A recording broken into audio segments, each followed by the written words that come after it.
बिस्मिल्लाहिर्रहमानिर्रहीम। अस्सलाम वालेकुम। मेरे चैनल में खुश आमदीद। तो चलिए शुरू करते हैं आज की कहानी। पाकिस्तान हिजरत के बाद मेरे 3 बहन भाइयों ने जन्म लिया। होश संभाला तो किश्वर बाजी और अकबर भाई को भी अपने दरमियान पाया। ये राज बहुत बाद में खुला कि ये हमारे सगे बहन भाई नहीं हैं, बल्कि हिजरत के वक्त रास्ते में कुछ मुसलमानों की लाशों के दरमियान पड़े हुए मिले थे। दादा जान उन्हें अपने साथ ले आए और अपने पास रख लिया। वो जब बीमार हुए तो वालिद के सुपुर्द करके हदायत की कि यह लावारिस नहीं है, उन्हें अपनी औलाद की तरह परवान चढ़ाना। इन दिनों मैं 3 बरस की थी। बाजी किश्वर और अकबर हमारे साथ परवरिश पाने लगे। वालिद सबसे कहते कि ये भी मेरे बच्चे हैं, अपनी दादा दादी के पास थे, अब ले आया हूँ। हमें भी यही बताया। मेरी अजीम माँ ने दोनों को प्यार से पाला, कभी इनमें और सगी औलाद में फ़र्क न किया। वक्त गुजरता रहा, हम सब जवान हो गए। मेरी शादी हो गई तो शोहर के हमरा देहात से करीबी शहर आ गए। सलीम मोहब्बत करने वाले शोहर थे, बहुत ज़्यादा खुशहाल ना थे, मुलाजमत मामूली थी। सफ़ेद पोशी में कफ़ायत शारी से गुजर बसर होती थी। शादी के बाद 4 सालों में 2 बच्चों की माँ बन गई। तभी महसूस किया कि सलीम की मौजूदा आमदनी कम है और बच्चों के अखराजात की वजह से अब इसमें गुजारा मुश्किल है। सलीम ने 2-4 दोस्तों से मशवरा किया। उन्होंने सलाह दी कि आजकल सऊदी अरबिया में आप जैसे हुनरमंदों की मांग है, वहाँ जाने की कोशिश करें। सलीम ने मौका से फ़ायदा उठाया और वतन छोड़कर बैरून मुल्क जाने की ठान ली। एक दोस्त के तवस्सुत से वहाँ चले गए। इनके जाने के बाद मैं घर में अकेली रह गई, 2 छोटे बच्चे भी थे। सलीम ने फ़ोन पर मेरे वालिद से इस्तदा की कि रोशन अकेली है, इसके किसी बहन भाई को शहर भिजवा दें ताकि मेरे बच्चे अकेले ना हों। बहन भाई सभी पढ़ रहे थे, अलबत्ता किश्वर बाजी और अकबर भाई जो मैट्रिक कर चुके थे, उन्हें वाले साहब ने शहर मेरे पास भिजवा दिया। बाजी किश्वर मुझसे मोहब्बत करती थी। उन्होंने आते ही घर संभाल लिया और अकबर भाई ने मेरे बच्चों को संभालने में मदद की। मुझे इनके आने से सुकून मिल गया, तन्हाई का खौफ भी जाता रहा। दोनों ही मेरे नज़दीक सगे बहन भाई थे। अभी तक इल्म ना था कि ये सगे नहीं हैं और ना उन्हें इस बात की खबर थी, बस हम हंसी खुशी रह रहे थे। इधर सलीम हर माह माकूल रकम भिजवा देते, हमें माली तंगी नहीं रही थी।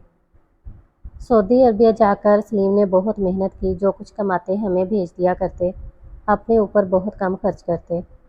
वक्त गुजरता रहा, हम खुशहाली की ज़िंदगी के मज़े लेते रहे। अकबर को शहर में मुलाजमत मिल गई, वो सुबह जाते और शाम 5 बजे तक घर आ जाते। अलबत्ता किश्वर बाजी सारा वक्त मेरे पास रहती। वो शादी के काबिल थी, लेकिन वालदैन ने मेरे बाद मेरी छोटी बहन सबीहा की शादी कर दी, किश्वर बाजी की ना की। शायद इनके लिए मुनासिब रिश्ता ना मिला या मेरी वजह से इनकी शादी में वालदैन ने ताख़ीर से काम लिया कि मैं अकेली थी, ताहम वो अकबर की दुल्हन ढूंढने में लगे हुए थे। इनका ख्याल था कि अकबर की शादी हो जाएगी तो इसकी बीवी हमारी बेटी के पास रहेगी और हम किश्वर को वापस बुला लेंगे, तब तक इसके लिए कोई अच्छा रिश्ता भी तलाश कर लेंगे। अल्लाह की कुदरत, इन्हीं दिनों किश्वर बाजी का एक अच्छा रिश्ता शहर से आ गया। मैंने अम्मी को आगाह किया कि हमारी पड़ोसी सफ्तर की अजीज़ा आई थी, किश्वर बाजी को पसंद कर गई हैं, आपका इरादा हो तो बात करो। अम्मी ने कहा ठीक है, मुझे इन लोगों से मिलवाओ, लड़का देखकर फैसला करेंगे। मैंने रूही आंटी से मिलवा दिया, रिश्ता तय हो गया और मैं किश्वर बाजी की शादी की तैयारियों में मसरूफ़ हो गई। इनका होने वाला जेठ अरसलान मुझे बाजार ले जाने के लिए आने लगा। अगले रोज़ 3 बजे के करीब हस्बे मामूल अरसलान आ गया। आज किश्वर बाजी के ज़ेवरात हमने सुनार के पास से उठाने थे। बाजार के तमाम काम ख़त्म किए तो वापसी में इसने गाड़ी एक रेस्टोरेंट के सामने रोक ली। कहने लगा, आइए कुछ चाय वगैरह हो जाए, आप थक गई होंगी। मैंने कहा नहीं, बस घर चलो, मुझे भूख नहीं है। आपको भूख नहीं है मगर मुझे तो है, थोड़ा सा खा पी लेते हैं। सोचा कि इसकी ख्वाहिश का एहतराम ज़रूरी है, एक तो मेरी बहन का होने वाला जेठ है और दूसरे मेरी शॉपिंग की खातिर रोज़ अपनी गाड़ी ले आता है, वरना मैं किसी सूरत अकेली बाज़ारों में धक्के खाने की मुतहम्मल ना हो सकती थी। ना चाहते हुए भी मैंने गाड़ी से उतर गई और हम रेस्टोरेंट के फैमिली रूम में जा बैठे। इसने खाने का आर्डर दिया। अरसलान, अगर खाना ही खाना था तो घर चल कर खाते, किश्वर बाजी ने तुम्हारे लिए बिरयानी बनाई हुई है। आपकी किश्वर बाजी मेरे होने वाली भाभी हैं, उन्हें अभी से तकलीफ़ देना मुनासिब नहीं, यही खा लेते हैं। यहाँ के कबाब बहुत उम्दा होते हैं, खाकर तो देखिए, याद करेंगे। इसने प्लेट मेरी जानब सरका दी। तुम खाओ, मुझे भूख नहीं है। کیا میرا ساتھ نہ دوگی؟ اس نے گہری نگاہ سے مجھے دیکھ کر کہا تو میں اس کے بے تکلف فنا انداز پر حیران رہ گئی۔ اخلاقاً ساتھ دینے کے لیے دھیرے دھیرے کھانے لگی۔ محسوس ہوا کہ وہ نہیں کھا رہا ہے، اسے چونک کر دیکھا، وہ بڑی محویت سے میرے چہرے کو دیکھ رہا تھا۔ کیا ہوا ارسلان؟ میں نے جھنک کر سوال کیا۔ کیا میری ناک پر مکھی بیٹھ گئی ہے؟ اگر مکھی بیٹھی ہوتی تو اڑا دیتا۔ اب اپنی ناک پر مکھی بیٹھنے دیں گی تب نہ؟ مذاق چھوڑو، کھانا کھاؤ اور زیادہ باتیں مت بناؤ، دیر ہو رہی ہے۔ بس اب بھوک جاتی رہی۔ یہ کیا، ابھی تھوڑی دیر پہلے تمہیں بہت بھوک لگی تھی مگر اب 2 لقمے بھی نہیں لیے۔ آپ کے لیے کباب منگوائے تھے۔ میں نے پہلے ہی کہا تھا کہ کھانا نہیں کھانا، اب منگوا لیا ہے تو کھاؤ بھی۔ چکھتے ہی بھوک ختم ہو گئی ہے، مرچیں بہت ہیں، بس ایسا ہی ہوتا ہے بازار کا کھانا، دیکھنے میں عمدہ مگر… میں نے بات کاٹ کر کہا تو مت کھایا کریں بازار کا کھانا، اس لیے تو کہا تھا کہ گھر چل کر کھا لیتے ہیں۔ گھر ہے اور نہ گھر والی، گھر کا کھانا کہاں سے کھائیں؟ گھر کیوں نہیں ہے اور گھر والی، یہ کیا کہہ رہے ہیں؟ شادی ہوئی تھی، وہ خاتون ہمارے ساتھ سیٹ نہ ہو سکی اور ہمیں چھوڑ کر چلی گئی، لیکن والدہ نے آپ لوگوں کو یہ بات نہیں بتائی کہ ارمکان کی شادی کرنی تھی؟ بتا دیا تو کہیں آپ لوگ رشتہ دینے سے انکار نہ کر دیں۔ یہ سوچ کر کہ جب بڑے بیٹے کا گھر آباد نہیں رہ سکا، بہو کو طلاق دے دی تو چھوٹے کا کیسے ہوگا؟ آپ کی والدہ نے ہمیں اتنا بتایا تھا کہ ابھی ارسلان کی شادی نہیں کی ہے، اسے کوئی لڑکی پسند نہیں آتی۔ یہ بھی سچ ہے، پہلی شادی والدہ کی مرضی سے کی، راس نہ آئی، اور اب دوسری شادی کے لیے کوئی لڑکی پسند نہیں آتی۔ اب جو آئی بھی تو اس سے شادی ناممکن ہے۔ میں نے پوچھا، وہ شادی شدہ ہے، پھر کیسے شادی ہو سکتی ہے؟ میں سمجھ کر بھی نہ سمجھی اور نہ سمجھ کر بھی کچھ سمجھ گئی۔ موضوع بدل کر کہا، کھا لیا ہے تو چلیے صاحب۔ اس نے بل ادا کیا اور مجھے گھر لے آیا۔ سامان کار سے نکال کر دیا اور کہا، اجازت ہے اب میں جاؤں؟ اجازت ہے۔ آج میں نے رکھائی سے کام لیا، چائے تک کا نہ پوچھا۔ جاتے ہوئے وہ خجل سا نظر آیا۔ کشور باجی بولی، یہ کیسی بد اخلاقی ہے؟ میں چپ رہی، سوچ رہی تھی یہ بد اخلاقی صحیح، لیکن بات آگے بڑھانا نہ چاہتی تھی۔ ارسلان کی والدہ آئیں۔ میں نے کہا، آنٹی بیشتر کام نمٹ گئے ہیں، باقی کے میں اکبر کے ساتھ مکمل کر لوں گی۔ اب آپ ارسلان کو مت بھیجیے گا، روزانہ آنے سے زحمت ہوتی ہوگی۔ بولی، ارے نہیں بھائی، زحمت کیسی، اس کے چھوٹے بھائی کی شادی ہے، وہ تو بہت خوش ہے، وہ خوشی سے آتا ہے، تم کہاں رکشوں میں خوار ہوتی پھرو گی؟ غرض میرے منع کرنے اور نہ چاہنے کے باوجود وہ آ جاتا۔ ایک روز میں نے کہا، ارسلان صاحب آپ زحمت نہ کیا کریں، ساری خریداری مکمل ہو گئی ہے۔ کہنے لگا، مجھے ارسلان صاحب کیوں کہتی ہیں؟ میں آپ کا صاحب کب سے ہو گیا؟ سیدھے سیدھے ارسلان کہا کرو، اور خریداری مکمل نہیں ہوئی، جانتا ہوں تم مجھ سے خائف ہو گئی ہو۔ ارے بھائی ڈرو نہیں، میں ایک پڑھا لکھا آدمی ہوں، اخلاقی حدود و قیود جانتا ہوں، سمجھتا ہوں، تمہاری کشور باجی کا ہونے والا جیٹ ہوں، مقدس رشتوں کا احترام کرنا جانتا ہوں۔ غرض اس نے ایسی باتیں کی کہ میں شرمندہ ہو گئی۔ اگلے دن وہ نہ آیا، کچھ پریشانی ہوئی، سوچا شاید مجھ سے دل آزاری ہو گئی ہے، میں نے خود کو احساس جرم میں مبتلا کر لیا۔ غرض ہفتے بھر تک ارسلان نے میرے گھر کا رخ نہ کیا۔ میں نے اکبر سے کہا، مجھے آنٹی روحی کے گھر لے چلو، کشور باجی کی شادی کی تاریخ رکھی جانی ہے، وہ کب کا ارادہ رکھتی ہیں، معلوم کرنا ہے۔ یہ اتوار تھا، اکبر کی چھٹی کا دن تھا۔ اس نے کہا 11 بجے تیار ہو۔ ہم آنٹی روحی کے گھر گئے۔ باتوں باتوں میں انہوں نے بتایا کہ ارسلان بیمار ہے، وہ ہفتے بھر سے بستر پر پڑا ہے، اسی سبب نہیں آیا۔ میں نے کہا، آنٹی خریداری کا کام تقریباً مکمل ہو چکا ہے، جو تھوڑے بہت باقی ہیں اکبر بھائی کرا دیں گے، اس بارے میں فکر مت کریں، میں تو ویسے ہی خیریت معلوم کرنے آئی تھی، آپ کو بتانا بھی تھا، امی ابو 1 ہفتے کے بعد شہر آ رہے ہیں، شادی کی تاریخ رکھنے کا ارادہ ہے۔ کہنے لگیں، دعا کرو ارسلان ٹھیک ہو جائے، میں جلد از جلد تاریخ طے کرنا چاہتی ہوں۔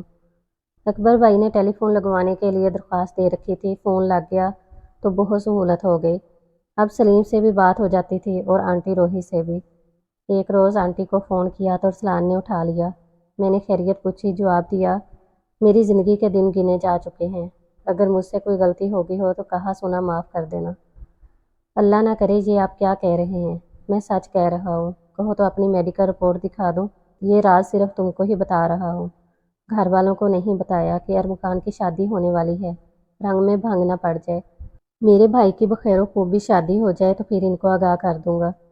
اگلے دن وہ آیا، مجھے قسم دے کر کہا، سچے دوست کی طرح صدقے دل سے وعدہ کرو تو رپورٹیں دکھاؤں۔ میں پہلے تو ہچکچائی، پھر قسم کھائی، تب اس نے رپورٹ پڑھ کر سنائی جس میں بلڈ کینسر تشخیص کیا گیا تھا۔ مجھے ایسا دکھ ہوا کہ بے اختیار آنکھوں سے آنسو بہہ نکلے۔ कहने लगा, पगली रोती क्यों हो? हम सभी फानी हैं, आज नहीं तो कल हर जी रूह को मौत का मज़ा चखना है। लेकिन जितने दिन ज़िंदगी के बाकी हैं क्यों ना रोने धोने की बजाय हंस बोल कर गुजार ले। सच है, दिल पर किसी का अख्तियार नहीं। इस रोज़ मुझे लगा जैसे किसी बहुत प्यारे दोस्त की मौत का परवाना मुझे दिखा दिया गया हो। आंखें छलक रही थी और आंसू रुकने का नाम ना लेते थे। दिल था कि गम के अथाह समंदर में डूबता जा रहा था। इस दिन के बाद अरसलान से बहुत नरमी से कलाम करती। वो फ़ोन करता और मैं बहुत इखलाक व मरवत के साथ बात करती। अगर कहता कि आ रहा हूँ, ज़रा बाहर चलते हैं, तो शॉपिंग का बहाना करके इसके साथ चली जाती। वो गाड़ी किसी कम रश वाले रास्ते पर डाल देता और मुझे अपने दुख बताता रहता। हंसाता तो मैं हंसते हंसते नैन छलका कर वापस आ जाती। इससे मुलाकात में मेरी किसी बुरी नीयत का कोई दखल था और ना अरसलान ही किसी बुरे इरादे से मिलता था। ये मुलाकात मैं ये सोच कर करती थी कि ये इंसान ज़िंदगी के आखिरी दिन गुजार रहा है। ना जाने कब मौत इस खूबरू नौजवान को लेने आ जाए, तो मैं क्यों इसका दिल तोड़ूं। मुझसे चंद लम्हे की बातचीत से अगर इसे खुशी हासिल होती है तो इसमें क्या बुराई है। हम दोनों के बीच बुराई का कोई तसव्वुर ना था, लेकिन दुनिया में तो बुरे जहन वाले मौजूद थे। पड़ोसियों ने महसूस किया कि मैं इसके हमरा रोज़ जाती हूँ। ईश्वर बाजी तक मुझे मशकूक नज़रों से देखने लगी थी। हत्ता कि अकबर भाई ने भी नोट किया कि मैं गैर ज़रूरी तौर पर इस्लान से मिलने लगी हूँ। इसने 2-4 बार मुझे टोका, रोशन तुम्हें नहीं चाहिए इस तरह इस्लान के साथ बाहर जाना, और वो भी आए दिन। पड़ोसी बातें बनाने लगे हैं। अगर सलीम भाई के कान में किसी ने भनक डाल दी तो सोचो परदेश में उन्हें कैसा सदमा पहुँचेगा। अब तुम अरसलान के साथ जाना बंद कर दो। अगर फ़ोन करे तो मत उठाओ। किशोर बाजी भी कुछ दिन से नोट कर रही हैं कि रोज़ रात को तुम्हें फ़ोन करता है। ये मुनासिब बात नहीं है। ये सब तुम्हारी तबाही का सबब न बन जाए। मैं अकबर को कैसे बताती कि वो ब्लड कैंसर का मरीज़ है और चंद रोज़ का मेहमान है। अरसलान ने मुझे किसी को ये बात ना बताने की कसम दी हुई थी, और अब मैं इससे मिले बगैर रह भी नहीं सकती थी कि वो मेरा पसंदीदा शख्स बन चुका था। अगरचे हमारे दरमियान कोई बुराई ना थी, हमारी गुफ्तगू, हमारी मुलाकातें पाकीज़ा थीं, मगर इस संगदिल दुनिया की नज़रों में हम फिर भी मुजरम ठहर गए थे। हमारे एक पड़ोसी ने किसी बहाने से अकबर भाई से सलीम का नंबर लिया और उन्हें फ़ोन कर दिया। उन्हें बताया कि तुम्हारी बीवी एक नौजवान के साथ घूमती फिरती है, तुम जल्द वापस आ जाओ वरना तुम्हारा घर बर्बाद हो जाएगा और तुम्हारे बच्चों का मुस्तकबिल दाव पर लग जाएगा। मुझे अकबर भाई की बातें नागवार गुजरी। मैंने कहा कि तुम कैसे भाई हो, बहन पर नाहक शक कर रहे हो। पड़ोसियों को मारो गोली, वो क्या कहते हैं, मुझे इनकी परवाह नहीं। सलीम मुझ पर भरोसा करते हैं, मुझ पर कभी शक नहीं कर सकते। मैं भी कभी इनके भरोसे को ठेस नहीं पहुँचाऊँगी। तुम बस अपनी सोचों को दुरुस्त रखना, क्योंकि तुम्हारे आसरे पर सलीम हमें यहाँ अकेला छोड़ गए हैं। मेरे आसरे पर उन्होंने तुम्हें अकेला छोड़ा है रोशन बहन, इसलिए कहता हूँ कि एहतियात से काम लो। बेशक तुम सही रास्ते पर हो, लेकिन समाज में कुछ लोग इस तरह नहीं सोचते। हमें अपने पास पड़ोस में रहने वालों का भी पास रखना होगा, वरना गलत फहमियाँ जन्म लेती हैं। अकबर की नसीहतों का मैंने इस कदर बुरा माना कि इसे कह दिया, तुम बेहतर है देहात लौट जाओ। अगर नौकरी की मजबूरी है तो अपना अलग ठिकाने का बंदोबस्त कर लो। सलीम को इस बारे में खुद जवाब दूंगी, ये तुम्हारी जिम्मेदारी नहीं है। वो अपना समूह लेकर रह गया। इत्तेफाक से इसका तबादला एक दूसरे शहर में हो गया। वो वहाँ चला गया क्योंकि मुझसे दिल बर्दाश्ता था। बहरहाल इसने वालदा को खबरदार कर दिया कि रोशन ने जिस रोश को अपना रखा है वो ठीक नहीं है, आप इसे समझाइए, और वालिद से कहा कि मेरा तबादला हो गया है, रोशन और किशोर बाजी को अकेला ना छोड़िए, आप खुद इनके पास रहने आ जाए। वालिद अपना घर बार छोड़कर मेरे पास नहीं आ सकते थे। इधर पड़ोसी के फ़ोन पर सलीम अपसेट हो गए, लेकिन मुझसे कुछ ना कहा।